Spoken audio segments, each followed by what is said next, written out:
Shalom peuple de Dieu, nous poursuivons notre enseignement, mes bien-aimés, sur le nouvel ordre mondial et le chapitre 1 sur la vision de Satan et du royaume des ténèbres, échec et perspective d'un nouvel ordre mondial. Donc nous disions à propos de Nimrod et de la tour de Babel.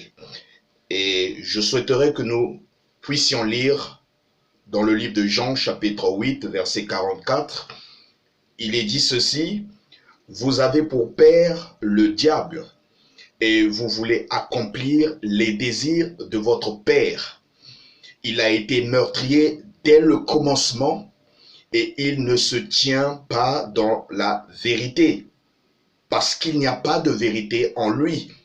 Lorsqu'il profère le mensonge, il parle de son propre fond, car il est menteur et le père du mensonge. Et moi, parce que je dis la vérité, vous ne me croyez pas. Qui de vous me convaincra de péché? Si je dis la vérité, pourquoi ne me croyez-vous pas? Celui qui est de Dieu écoute les paroles de Dieu. Vous n'écoutez pas parce que vous n'êtes pas de Dieu. Et nombreux, mes bien-aimés, sont tombés effectivement dans cette incompréhension, dans cette séduction, dans cet égarement et, mes bien-aimés, dans cet aveuglement. La tour de Babel. Babel, mes bien-aimés, c'est le nom d'origine de Babylone. Donc, l'actuel Irak, nous l'avions déjà dit. Babel signifie confusion. Bien que, mes bien-aimés, Couche, fils de Cam, c'est lui qui est véritablement le fondateur originel, mais c'est son fils Nimrod, le vaillant chasseur, nous dit dans Genèse chapitre 10 et Genèse chapitre 11, vous lirez notamment ce qu'il a eu à faire. Il est appelé vaillant chasseur, mes bien-aimés, c'est lui qui fit le royaume puissant et grandiose, donc sous l'inspiration du diable. Lorsqu'il est dit vaillant chasseur, cela ne veut pas dire qu'il était de Dieu, mes bien-aimés. Et donc, d'après le récit de la Genèse chapitre 11, comme d'après l'histoire profane, mes bien-aimés, Nimrod s'attacha notamment à accomplir trois choses. Il s'attacha à accomplir trois choses. La première des choses, il voulait édifier une nation puissante. Ce qu'il fit, mes bien-aimés, politiquement et par les lois juridiques et autres, par les règles, notamment qu'il avait mises en place au sein donc de son royaume de Babylone, mes bien-aimés. Deuxième point, il voulait se faire un grand nom, ce à quoi, mes bien-aimés, il parvint aussi, car étant donné qu'il aimait la gloire, les honneurs et ainsi de suite. Et nous voyons qu'au fur et à mesure de l'histoire de l'humanité, en fait, son nom n'a fait que varier. Aujourd'hui, il est appelé dans certaines régions du monde Bacchus, d'autres l'appellent par Ninus et ainsi de suite. Mais c'est la même personne de Nimrod, investi donc de l'esprit du diable pour établir le nouvel ordre mondial, ce système, mes bien-aimés, qui a commencé depuis le ciel au travers donc de cette nouvelle loi spirituelle qu'il voulait instaurer, nouvel ordre spirituel qu'il voulait instaurer au ciel, lui le diable, mais cela n'a pas marché. Et donc ici-bas sur terre où il a été précipité avec les 1/3 donc des anges déchus, il instaure ce que l'on appelle maintenant le nouvel ordre mondial. Donc Nimrod s'est arrangé, effectivement, rempli de l'esprit donc du diable, à pouvoir édifier une nation puissante. C'est ce qu'il fit. Il a voulu avoir un nom, et c'est ce qu'il a notamment pu faire, parce qu'il était effectivement dans la gloire et dans tout ce qui est de la paria, mes bien-aimés. Mais n'oublions pas, c'est à partir de Nimrod que le monde post-diluvien, après Noé notamment, est passé donc du monothéisme véritable et pour atteindre donc le polythéisme. C'est-à-dire que le monothéisme avait pratiquement disparu et le polythéisme avait pris donc le dessus, mes bien-aimés. Et la troisième des choses que Nimrod s'est vertué de faire, mes bien-aimés, c'est d'avoir une seule et unique religion, une seule et unique religion. Vous savez, lorsque vous avez le polythéisme avec vous, eh ben, s'ensuit également l'animisme, l'athéisme et toutes ces choses-là, mes bien-aimés, tous ces ismes de religion. Donc, il s'est arrogé, il s'est vertué, il s'est battu, inspiré par le diable, afin d'établir donc ce troisième point, celui donc d'une seule et unique religion, afin que lui, Nimrod, c'est-à-dire le diable, afin qu'il soit adoré, loué et vénéré. Vous savez bien que le diable, c'est son objectif, c'est d'être loué et adoré donc à la place de Dieu. Et d'ailleurs, ce Nimrod a tout fait pour avoir un culte de la personnalité. On en parlait déjà en son temps dans le livre de Genèse chapitre 11, le culte de la personnalité. Et le polythéisme avait véritablement pris le dessus. Et nous remarquons aujourd'hui, avec toutes ces religions que nous avons et qui pilulent dans le monde, une ribambelle de religions dans le monde qui empoisonnent notamment la vie spirituelle des véritables enfants de Dieu pour ceux qui sont encore dans le monde, qui ne se sont pas encore réveillés, mais bien aimés de leur léthargie. Et ces réalisations, celles de Nimrod, furent monumentales au point où, mes bien-aimés, on surnomma le royaume de Babylone la tête d'or, mes bien-aimés, parmi tous les gouvernements du monde de cette époque-là. Le fait que les Écritures l'identifient entièrement à Satan, dans Ésaïe, vous lirez donc le passage d'Ésaïe chapitre 14 et Apocalypse chapitre 17 et chapitre 18, prouve, mes bien-aimés, que la religion de Nimrod a pris de l'ampleur dans le monde. Depuis la Genèse chapitre 11, mes bien-aimés, jusqu'à ce jour, cette religion, mes bien-aimés, donc de Nimrod, a pris le dessus. Et nous comprenons, mes bien-aimés, que nous pouvons l'expliquer du point de vue historique. Donc l'histoire l'explique clairement que cette religion a envahi le monde entier et cette religion est la base, mes bien-aimés, de tous les systèmes d'idolâtrie, mes bien-aimés, de croyances et le canevas de toutes les mythologies, mes bien-aimés, que nous connaissons. Et vous pouvez donc vous en rendre compte avec les mythologies grecques, les mythologies romaines, nous reviendrons là-dessus. Donc, mes bien-aimés, cette religion de Nimrod a pris l'ascendance, a pris le dessus dans le monde, et vous remarquerez que ce soit en Extrême-Orient, que ce soit en Asie, que ce soit en Extrême-Orient, que ce soit en Orient, que ce soit en Europe, que ce soit en Amérique, que ce soit partout, mes bien-aimés, cette religion de Nimrod s'est véritablement déversée dans le monde. Et c'est pourquoi nous voyons que les dieux qui portent des différents noms, c'est vrai que ces dieux, vous allez en Orient, vous verrez un dieu avec un nom différent, mais avec les mêmes caractéristiques de Nimrod. Donc c'est le même Nimrod inspiré du diable qui s'est pratiquement répandu donc dans le monde.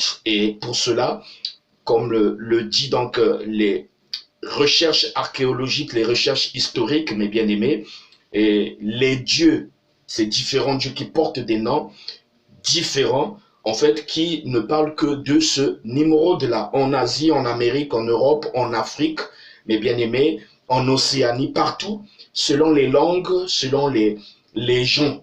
En tout cas, les gens utilisent ce Dieu, pratiquent ce Dieu, adorent ce Dieu, vénèrent ce Dieu qui est d'autre que Nimrod. Et quand nous parlons de Nimrod, nous voyons l'esprit donc qui accompagne ce Nimrod-là. Donc il va sans dire, mes bien-aimés, qu'il s'est fait un nom, un grand nom pour lui-même et pour ses adeptes. En effet, tant que durera cet âge où nous vivons, tant que durera l'âge où nous vivons, mes bien-aimés, jusqu'à ce que Jésus ne soit révélé à ses frères, il sera adoré, il sera honoré, mes bien-aimés, par les hommes. Bien que sous un nom différent, mes bien-aimés, Nimrod, mais adoré sous des noms différents. Et dans un temple, bien sûr, peu importe la forme du temple et ainsi de suite, ce même Nimrod, mes bien-aimés, que nous voyons dans Genèse chapitre 11, inspiré de l'Esprit de Dieu, qui a pour vocation d'instaurer le nouvel ordre mondial, est adoré partout, partout. Et pour cela, mes bien-aimés, le monde est véritablement sous l'emprise donc de ce diable, de ce démon et du serpent ancien. Voilà. Donc Nimrod, qui est sous la puissance de l'inspiration du diable, avait déjà mis en place la vision de Satan et du royaume des ténèbres. Par le concept, et si vous entendez bien, le concept de l'unité et de la mondialisation. On pourrait dire bien sûr que la mondialisation c'est une très bonne chose parce qu'on a maintenant un village planétaire, mais tous ces termes, mes bien-aimés, ne sont pas nouveaux. Car Salomon a dit qu'il n'y a rien de nouveau sous le soleil. Ce sont des termes qui ont existé fort longtemps, près de 4000 ans avant Jésus-Christ, mes bien-aimés. Donc des termes comme des concepts comme l'unité, les concepts comme la mondialisation existaient déjà. Et cela, en fait, montrait qu'il y avait un homme qui concentrait tous les pouvoirs entre ses mains. Voilà, donc il voulait unir pour pouvoir mieux régner. Et ça, mes bien-aimés, c'est un esprit de despote, c'est du despotisme et du totalitarisme. Et donc, Nimrod s'évertuait à avoir un royaume terrestre, un gouvernement unique depuis, mes bien-aimés, la tour de Babel, dans le livre de Genèse chapitre 11. Donc, un royaume terrestre, c'est-à-dire un gouvernement unique. Deux, une politique commune et unique, mes bien-aimés. Vous voyez qu'aujourd'hui, on parle au niveau de l'Union européenne d'une politique commune européenne, mais c'est des termes qui ont été déjà évoqués depuis, mes bien-aimés, l'Ancien Testament. Trois, mes bien-aimés, nous avons une force unique, c'est-à-dire la force coercitive. Nous avons l'armée, la police, les lois, la justice, tous ces éléments concentrés, mes bien-aimés, une force unique entre les mains donc de Nimrod. Et c'est la vision donc du diable. Le nouvel ordre mondial est de concentrer toutes ces forces-là entre les mains véritablement d'un seul groupe et d'un seul homme. Et cela, c'est de la séduction, c'est de la séduction et un véritable mensonge que de faire croire aux gens qu'il faille s'unir véritablement autour d'une politique unique, autour d'une force unique pour pouvoir instaurer la paix. C'est un gros mensonge. 4. Une nation unique et une langue unique, mes bien-aimés. Rappelez-vous qu'à la tour de Babel, il ne parlait qu'une seule langue, et c'est lorsqu'il y a eu donc la colère divine, la dispersion de tous ses habitants, alors il y a eu aussi notamment une diversité de langues, mes bien-aimés. À l'époque, on ne parlait qu'une seule langue, mais après la tour de Babel, la confusion, il y eut donc plusieurs langues. Mais nous nous acheminons, et nous voyons cela déjà aujourd'hui, que l'humanité, donc du point de vue des relations internationales, il est invoqué la nécessité donc d'avoir qu'une seule langue internationale. 5. Une religion unique, universelle, une religion unique et universelle. Mais bien aimés, ça, nous voyons cela avec Nimrod. Et la remarque faite aujourd'hui, nous avons ce que l'on appelle l'écuménisme et tout ce qui tourne autour. Nous reviendrons sur ces éléments-là, mes bien-aimés. Bien. Sixième point, l'unique lieu, mes bien-aimés, de la magie, que ce soit la magie rouge, la magie noire, la magie blanche, que ce soit l'occultisme, le satanisme, mes bien-aimés, la sorcellerie, tous ces loges, mes bien-aimés, la franc-maçonnerie, que ce soit la Rose-Croix et ainsi de suite, donc s'unissent et véritablement se tiennent entre les mains d'un seul groupe. Et la remarque, la tour de Babel fut symboliquement, fut le symbole d'un échec puissant, les bien-aimés, d'un éventuel nouvel ordre mondial à l'époque. Donc, dès la tour de Babel, mes bien-aimés, depuis fort longtemps dans le livre de Genèse, si vous lisez bien, Genèse chapitre 11, c'était déjà cette vision-là. Donc, il y eut cette perspective d'instaurer après le déluge un nouveau, mes bien-aimés, une nouvelle option, donc, du nouvel ordre mondial. Mais ça a été notamment un échec. Pourquoi? Parce que Hachem Elohim les a dispersés, tous ceux qui voulaient construire cette tour, afin de défier notamment le maître de toutes choses, le maître de l'univers. Bien.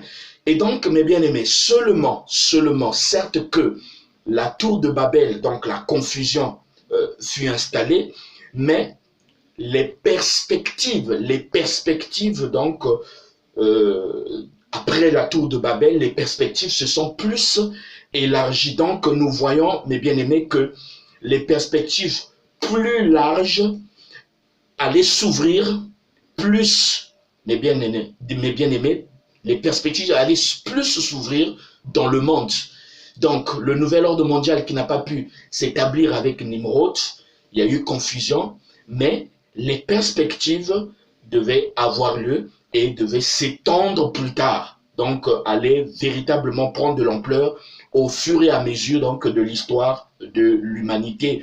Et nous rappelons donc la trace du serpent sur le rocher, ce n'est autre que le diable, ce serpent ancien, qui entre, mes bien-aimés, au milieu notamment de la véritable chrétienté, afin de pouvoir séduire et égarer et aveugler ceux qui pensent pouvoir adorer Dieu, mais au fond, ne font qu'adorer un Dieu étranger. Alors, nous devons nous rappeler, pour comprendre, mes bien-aimés, où va le monde d'aujourd'hui, nous devons comprendre que ce qui a été, mes bien-aimés, dans le monde et à sa première civilisation, juste après le déluge, mes bien-aimés, le recommencement de toutes choses est en train de s'établir. Donc, ce qui s'est passé après le déluge, cette vision du nouvel ordre mondial qui n'avait pas pu avoir lieu avec Nimrod et qui a eu confusion, alors ce nouvel ordre mondial a commencé à faire son travail minutieusement, petit à petit, au fur et à mesure, de siècle en siècle, de millénaire en millénaire, et cette période est une période propice afin que donc que ce nouvel ordre mondial s'instaure complètement. Et vous pourrez lire dans Ecclésiaste chapitre 1, versets 9 à 11. Bien, après la confusion donc, qui s'installa à la tour de Babel, où les hommes, mes bien-aimés, étaient unis en un seul lieu comme une seule âme, alors la division en groupes de langues s'instaura et il y eut ce que l'on appelle donc le nomadisme, donc le déplacement de chaque groupe au fur et à mesure, un déplacement des peuples, mes bien-aimés, un peu partout, commença avec toutes ses conséquences, c'est-à-dire chaque groupe qui se déplaçait, ayant quitté un point, notamment le lieu où se trouvait la tour de Babel, et nous rappelons que c'était en Irak, dans les environnements donc de la Mésopotamie et ainsi de suite vers Ur et autres, mes bien-aimés. Et donc les hommes se sont déplacés pour pouvoir peupler le reste du monde. Et lorsque les peuples se déplaçaient, alors la remarque est que chaque peuple, chaque groupe avait hérité, d'une partie donc de la vision du nouvel ordre mondial. je reprécise, ils étaient tous unis à la tour de Babel et leur vision était focalisée notamment dans et pour l'établissement du nouvel ordre mondial, ce qui n'a pas marché parce que ça a été un puissant échec. Dieu a mis fin à cela. Alors, le déplacement de ces peuples de part et d'autre dans le monde, chacun allait donc avec cette vision primaire notamment donc du nouvel ordre mondial. Et c'est pourquoi mais vous voyez mes bien-aimés que la sémence de la vision du diable dans chaque groupe qui véritablement devenaient des peuples avec des différenciations de comportement.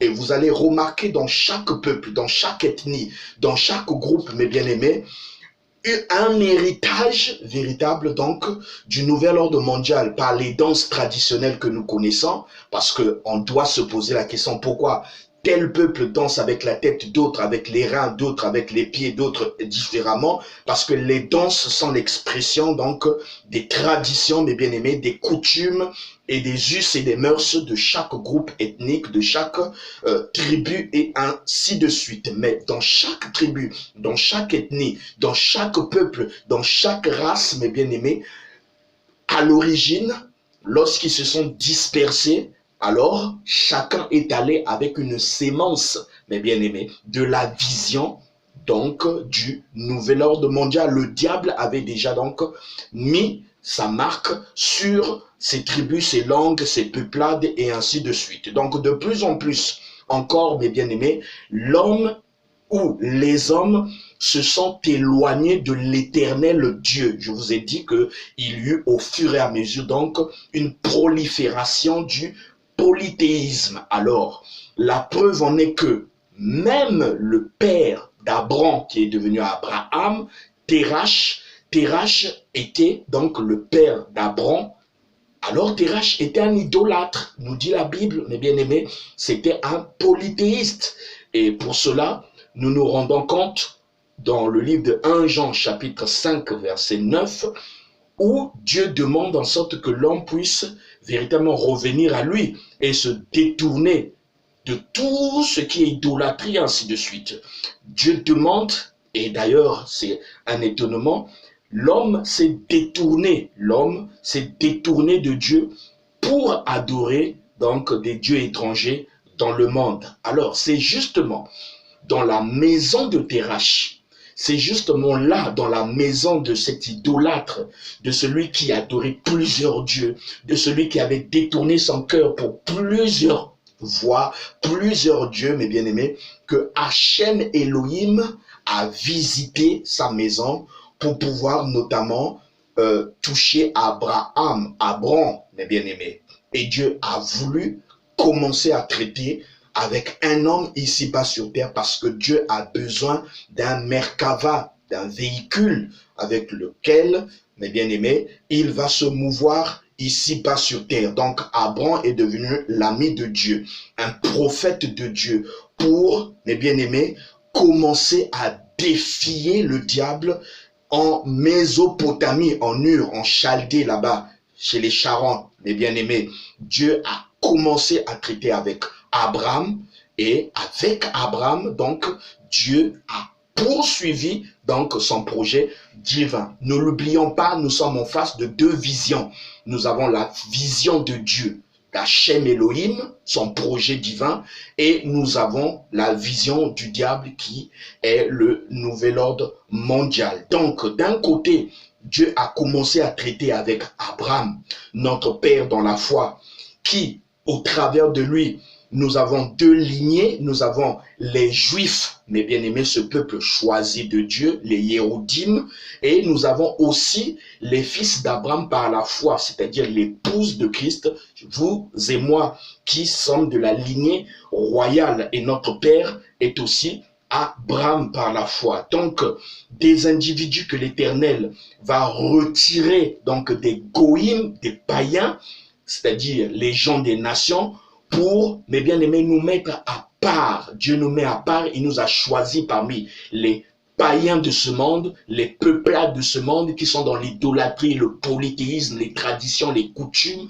mes bien-aimés, dans les pratiques occultes et sataniques, mes bien-aimés, dans la sorcellerie. Dieu nous a retirés de la mondanité, du paganisme, nous a rachetés pour faire de nous un royaume de sacrificateurs. Et le diable aussi, de son côté, donc, a aussi, eh bien, vu accomplir donc son travail en faisant quoi, mes bien-aimés? Dans la pratique et l'accomplissement du plan du nouvel ordre mondial, instaurant donc son empire qui devra dominer le monde. Donc, chaque nation, chaque peuple, chaque langue, chaque tribu, mes bien-aimés, dispose en soi déjà, mes bien-aimés, dans le monde, d'un esprit du nouvel ordre mondial. Chaque peuple, chaque nation, chaque langue, chaque tribu, chaque ethnie, mes bien-aimés, a en soi déjà, dès l'origine, depuis la confusion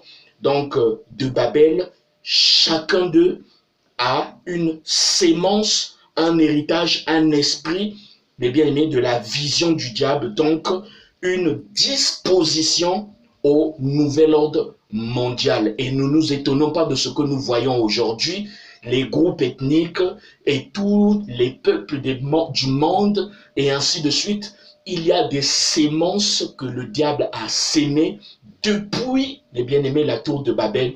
Et aujourd'hui, tout vient en surface. Et nous allons voir cela progressivement, mes bien-aimés, cet élan et cette perspective, mes bien-aimés, d'un nouvel ordre mondial, le Novus Ordo Seclorum. Donc, ce que le diable a sémé dans chaque peuple, mes bien-aimés, depuis la tour de Babel, c'est un esprit. Et il y a deux esprits qui s'affrontent, l'esprit de Dieu et l'esprit du diable. Et c'est pourquoi nous toucherons notre prochain chapitre, notre chapitre 2, les fondements historiques proprement dit d'un nouvel ordre mondial en marche.